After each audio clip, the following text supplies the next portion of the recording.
172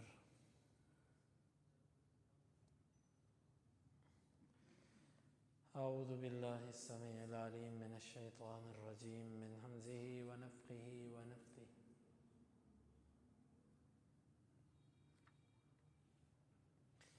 الذین استجابوا للہ والرسول، وہ لوگ جنہوں نے اللہ اور اس کے رسول کی بات کہا، من بعد ما اصابہم القرح، اس کے بعد کہ انہیں زخم پہنچ چکے تھے، للذین احسنوا منہم واتقوا اجر عظیم، ان لوگوں کے لیے جو ان میں سے نیکوکار تھے، جنہوں نے نیکیاں کی اور اللہ سے ڈرے، بہت بڑا اجر ہے۔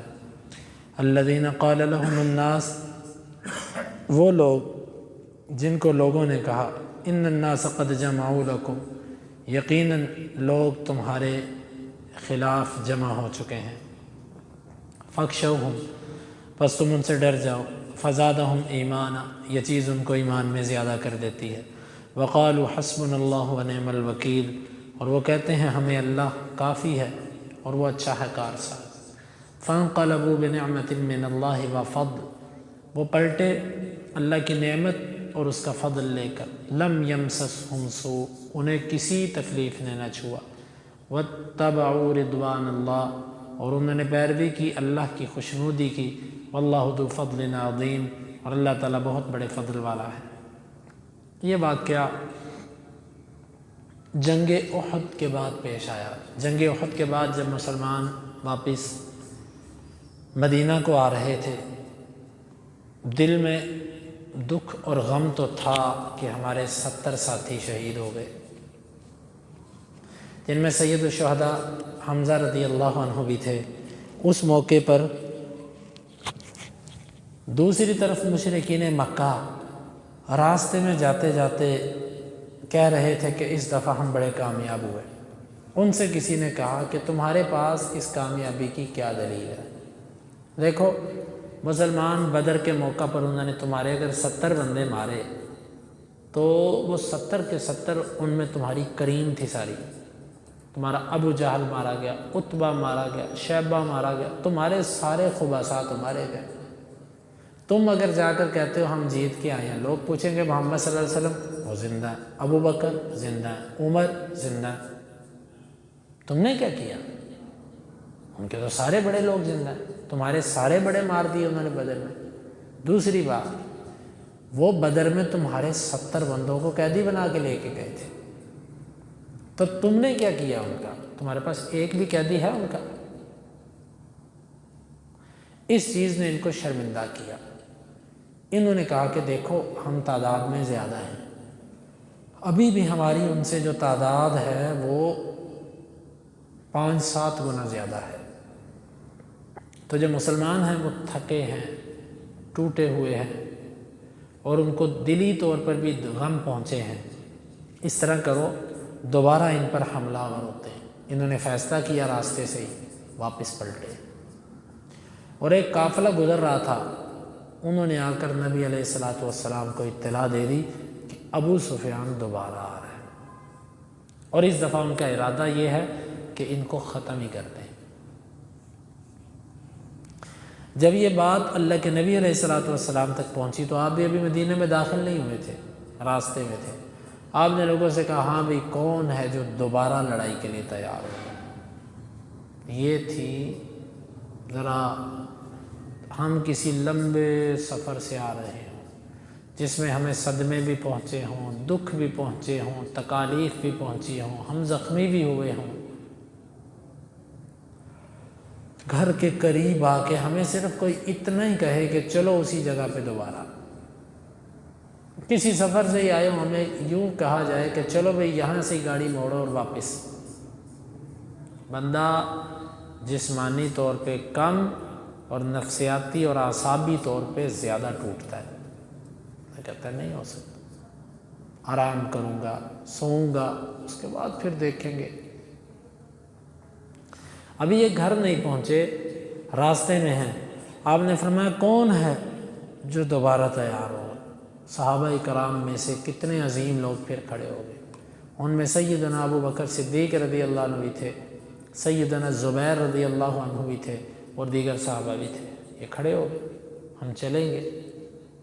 اللہ تعالیٰ نے اس منظر کو یہاں پر بیان کیا، الذین استجابوا للہ والرسول من بعد ما اصابہم القرح، وہ لوگ جنہوں نے زخم پہنچنے کے بعد بھی اللہ اور اس کے رسول کی بات پر لبیک کہا، اس کے لیے تیار ہو گئے کہ جی ہم جائیں گے، ہم لڑیں گے۔ زخم پہنچنے کے بعد اللہ کو یہ انداز کتنا پسند آیا ہوگا کہ جب کوئی بندہ نفسیاتی طور پہ، جسمانی طور پہ، اعصابی طور پہ تھکا اور ٹوٹا ہو اور اس کا ایک عمل کرنے کو دل نہ کرتا ہو، لیکن محض اللہ اور اس کے رسول کی خوشنودی کے لیے وہ پھر کھڑا ہو جائے، اللہ کو ایسا بندہ کتنا پسند ہے۔ حدیث کے اندر آتا ہے اللہ تعالیٰ ایک بندے پر مسکراتا ہے، اللہ تعالیٰ کا مسکرانا جس طرح اس کی شان کے لائق ہے۔ وہ کون بندہ؟ حدیث میں آتا ہے کہ ایک قوم نے سفر کیا ساری رات، کیونکہ عربوں کے ہاں دستور یہ تھا کہ وہ اکثر سفر یا صبح کے وقت کرتے تھے یا رات کی تاریکی میں کرتے تھے۔ اس کی وجہ یہ تھی، دو وجوہات تھی۔ عرب کا علاقہ ریگستانی علاقہ تھا، سخت گرم، سورج کی تپش جب ریت پر پڑتی تو اوپر سورج ہوتا اور نیچے ریت ہوتی، گویا کہ یہ چکی کے دو پارٹ ہوتے جس کے درمیان مسافر پستا جاتا، اتنی گرمی ہوتی۔ وہ یوں کرتے تھے کہ وہ عصر کے بعد ٹھنڈے وقت میں سفر شروع کرتے اور رات کے ابتدائی حصے میں بھی سفر کرتے جاتے، کیونکہ رات کا جو ابتدائی حصہ ہے نا یہ گرم ہوتا ہے اور رات کا جو آخری حصہ یہ ٹھنڈا ہوتا ہے۔ ابتدائی حصے میں ریت گرم ہوتی ہے، کوئی اس کے اوپر آرام نہیں کر سکتا، اور جب رات کو گزرے کئی گھنٹے گزر چکے ہوتے ہیں داخل ہوئے، اس وقت ریت بھی ٹھنڈی ہو چکی ہوتی ہے، ہوا بھی ٹھنڈی ہو چکی ہوتی ہے، وہ پھر رات کے ابتدائی حصے میں بھی چلتے رہتے، جب خوب تھک جاتے تو پھر رات کے آخری پہر وہ سوتے اور سورج طلوع ہونے تک وہ، یا اس سے تھوڑی دیر پہلے نماز پڑھنے تک وہ، اگر مسلمان نہ ہوتے تو وہ سورج کی تپش تک وہ جاگتے، سوئے رہتے۔ اب حدیث کے اندر آتا ہے کہ ایک قوم نے سفر کر کے وہ تھکے ہوئے تھے، ایک جگہ پہ انہوں نے پڑاؤ ڈالا، سب لوگوں نے اپنی سواریوں کے پالان کھولے اور سو گئے۔ ایک بندہ ان میں سے اٹھا، وہ نہیں سویا، اس نے وضو کیا اور وہ مصلی پہ اللہ کے سامنے کھڑا ہو گیا۔ اللہ تعالیٰ کو اس بندے کی عذاب بہت پسند آتی ہے کہ یہ بندہ ساری رات سفر کر کے، اس کے سارے ساتھی سو گئے، یہ نہیں سویا۔ جو تکلیف کے وقت میں نیکی ہے، نفس اور دل کے نہ چاہتے وقت جو نیکی ہے، یہ بڑی اللہ کے ہاں درجہ رکھتی ہے۔ اسی لیے حدیث کے اندر آتا ہے، نبی علیہ السلام نے فرمایا، انتظار الصلاۃ بعد الصلاۃ، نماز پڑھنے کے بعد اگلی نماز کے انتظار میں مسجد میں بیٹھے رہنا۔ اس کی وجہ بتا کیا؟ جب نماز ہو جاتی ہے تو دل کے اندر کوئی کام نہیں ہوتا ہے، شیطان کہتا بس ہو گئی نماز، نکلو، کوئی کام نہیں ہوتا لوگوں کو، وہ اٹھاتا ہے، اس سے نفس کہہ رہا ہوتا ہے کام تو پورا ہو گیا، نکلو، یہ اپنے نفس کو دباتا ہے، نہیں بیٹھ، اگلی نماز تک بیٹھ، کام تو تجھے ہے کوئی نہیں، گھر جا کے ایسے فضول باتیں کرے گا تو تیرا اللہ سے باتیں کرنے کو دل نہیں کرتا، بیٹھ، انتظار کر، بیٹھا رہتا ہے۔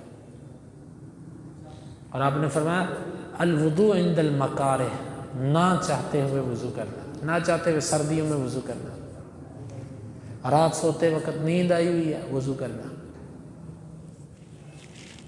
یہ ایسے اعمال ہیں جو انسان کے لیے بڑی مضبوطی کا باعث ہوتے ہیں۔ تو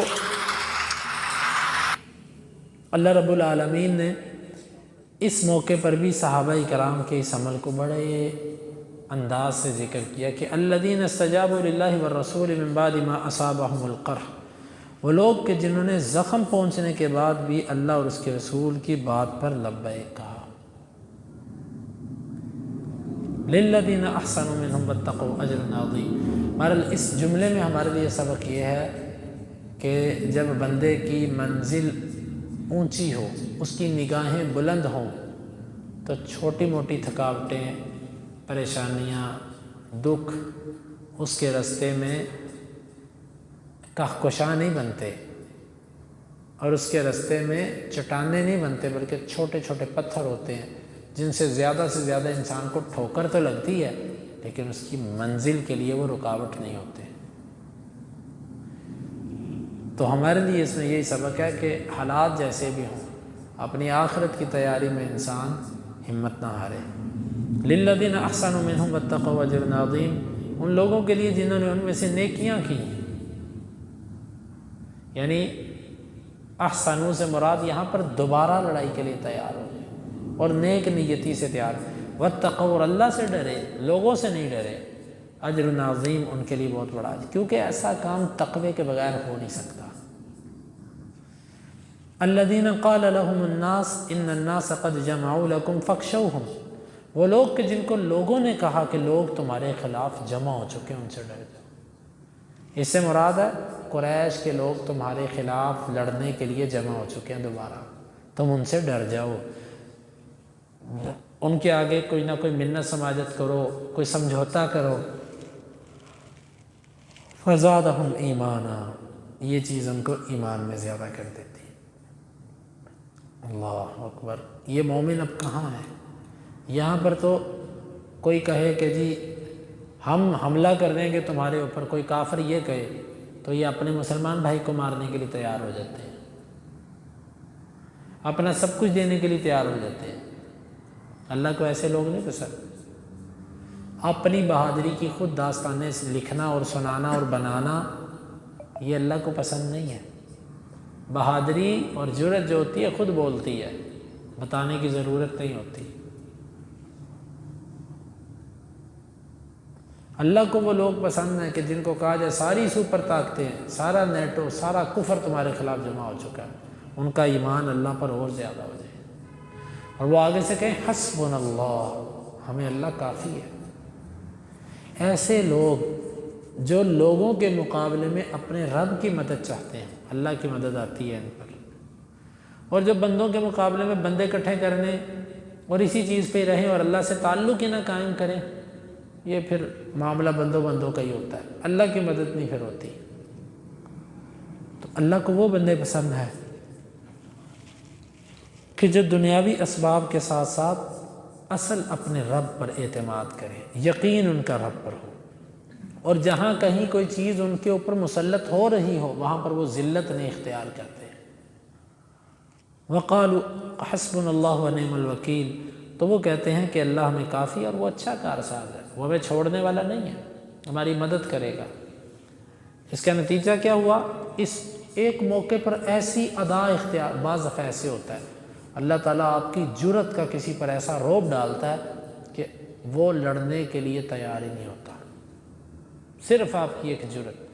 اور جب آپ کے اندر ایمان نہ ہو، اللہ پر توکل نہ ہو، پھر آپ ایسے اکڑیں گے نا تو پھر آپ کو سزا ملے گی، کیونکہ اللہ کی مدد تو ہے نہیں۔ جب آپ اللہ کے لیے غیرت کرتے ہوئے ڈٹ جائیں گے نا، آپ کمزور بھی ہوں، اللہ پھر دشمن کو آپ پر جلدی چڑھنے نہیں دے گا۔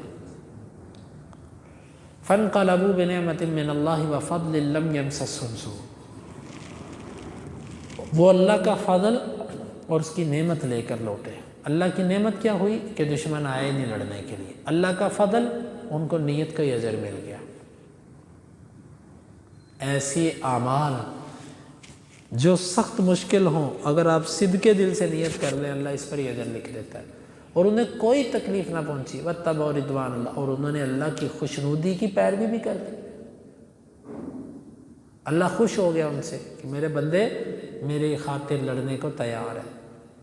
واللہ ذو فضل عظیم، اور اللہ تو بڑے فضل والا ہے۔ اللہ رب العالمین سے دعا ہے اللہ تعالیٰ سمجھنے کی اور عمل کی توفیق عطا فرمائے۔ اللہم انفعنا بما علمتنا وعلمنا ما ينفعنا وزدنا علما، وآخر دعوانا ان الحمد للہ رب العالمین۔